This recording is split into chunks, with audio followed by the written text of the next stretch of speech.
You're an interesting man, Mr. Scamander. Just like your suitcase, I think there's much more to you than meets the eye. Kicked out of Hogwarts for endangering human life with a beast.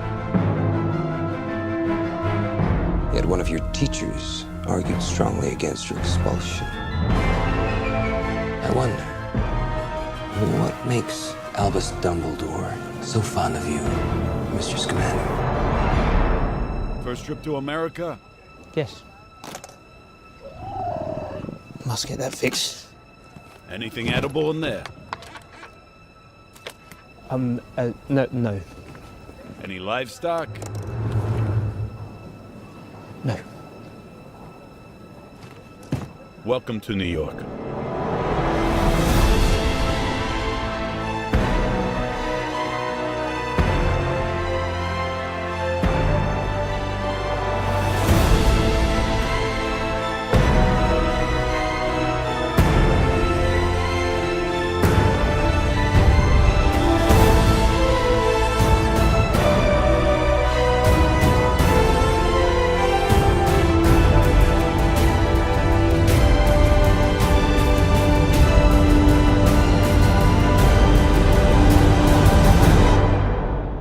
No human could do what this thing is capable of.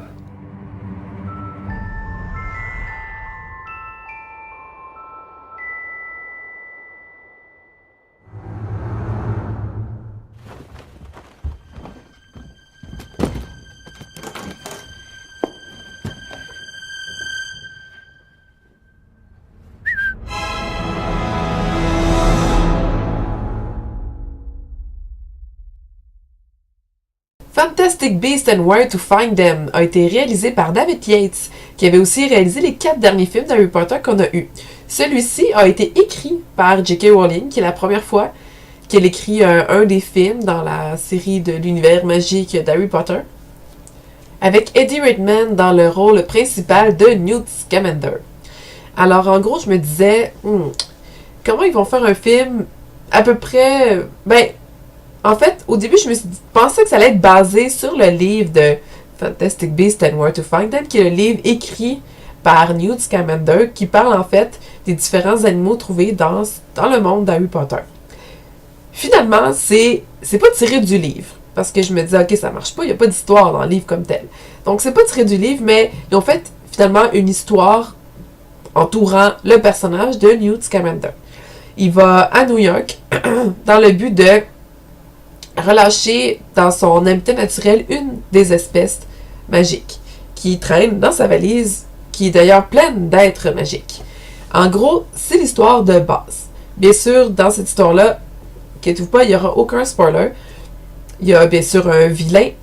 Il va y avoir des choses qui vont se passer qui n'étaient pas supposées arriver, on pourrait dire.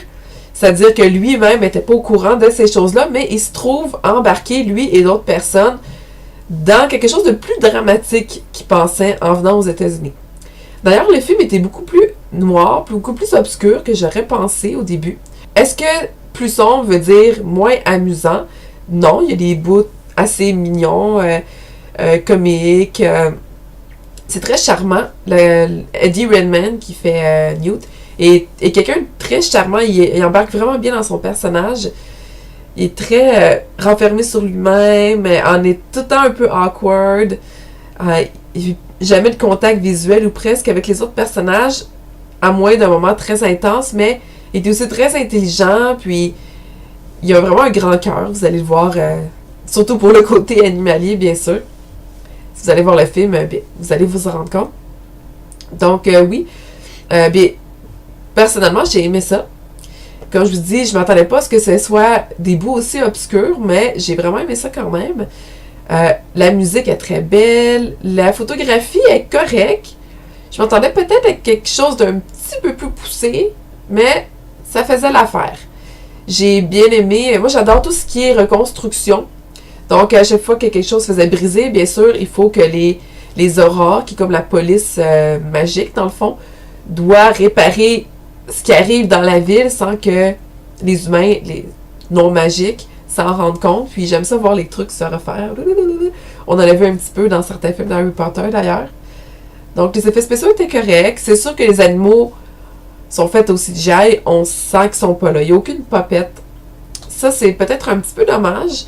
J'aurais peut-être aimé qu'il y ait une petite affaire de practical effect ou de un peu marionnette, comme il y avait souvent, en fait, dans les autres films d'Harry Potter. Mais là, tout est fait au CGI. Les animaux sont quand même beaux, mais je sentais pas que c'était... que lorsqu'ils touchaient, à un moment donné, exemple, un espèce de gros oiseau, je sentais pas qu'il touchait pour vrai, qu'il y avait quelque chose de présent. Donc, puis pour ce qui est des autres acteurs, il y a Colin Farrell, que vous connaissez tous, qui fait le chef des orans, dans le fond, des polices, là. Comme d'habitude, il fait quand même bien son rôle. C'est Colin Farrell, je sais pas quoi vous dire. C'est pas le meilleur acteur du monde, mais c'est vraiment pas le plus mauvais non plus. J'aime toujours le voir dans les films. Sinon, les autres acteurs, c'est plus des gens que c'était la première fois que je voyais à l'écran. Et tout le monde a bien fait son rôle. J'ai beaucoup aimé la blonde, celle qui lit dans les pensées, qui s'appelle Mary-Lou, en fait, Mary-Lou. Dans ce film-là, j'ai trouvé elle super joyeuse. Puis, au début, on dirait qu'elle a un petit côté simplet, mais finalement, c'est autre chose. Bref, j'ai bien aimé ce personnage-là. Je pense que dans les deux rôles féminins, c'est celle qui m'a un petit peu plus accrochée pour son côté très up la vie, on pourrait dire. Mais j'ai quand même aimé l'autre demoiselle, Tina. Il y a le comic relief, bien sûr, qui est un humain, qui se fait comme un nom magique, finalement, qui se fait emporter dans tout ça, simplement parce qu'il a croisé chemin avec Newt Scamander.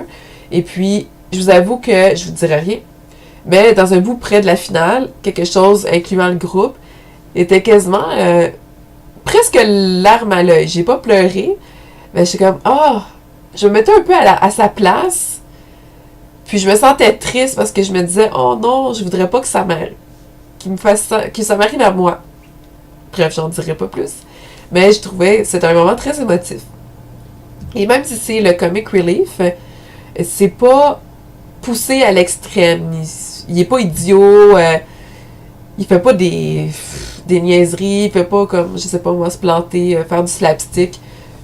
C'est juste que c'est quelqu'un qui connaît rien dans ce monde-là, donc il est comme nous un peu émerveillé par tout ce qui l'entoure, puis il pose des questions, puis il est pas tout le temps habile, mais il est toujours prêt par contre à aider. Pour ce qui est des vilains, bien, je peux pas vraiment vous en parler sans vous révéler des choses. Je peux seulement vous dire qu'il y a une nouvelle espèce d'être qu'on n'a jamais vu dans aucun livre ou film d'Harry Potter, qui s'appelle le Obscurus. Si vous vous demandez un peu c'est quoi, on n'était pas certaine exactement en sortant du film. Moi et mon ami, finalement, c'est... Ben, en fait, ils vont vous l'expliquer dans le film. Parce que j'ai peur, sinon, d'en dire trop.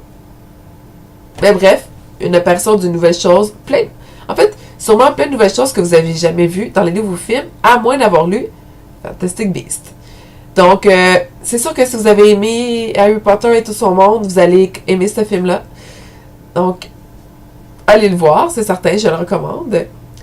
Sinon, de toute façon, c'est qu'ils disent qu'il va y avoir 5 films en tout. J.K. Rowling vous a dit dans une interview que si on savait tout ce qui va être relié à ce film-là, on comprendrait que c'est impossible de faire juste un film. Il y a des petites choses que vous allez pouvoir détecter. Je vous laisse essayer de deviner, mais ça a un lien avec un personnage très très très connu du monde d'Harry Potter que vous connaissez déjà. Alors, bien c'est ça, Fantastic Beasts and Where to Find Them. Donc, un fan d'Harry Potter, de magie et de tout ça, oui, gâtez-vous. Quand je vous dis, c'est un peu différent des films qu'il y a eu d'Harry Potter, mais ça s'éloigne pas trop. Puis je pense que tout le monde peut passer un bon temps. Bye!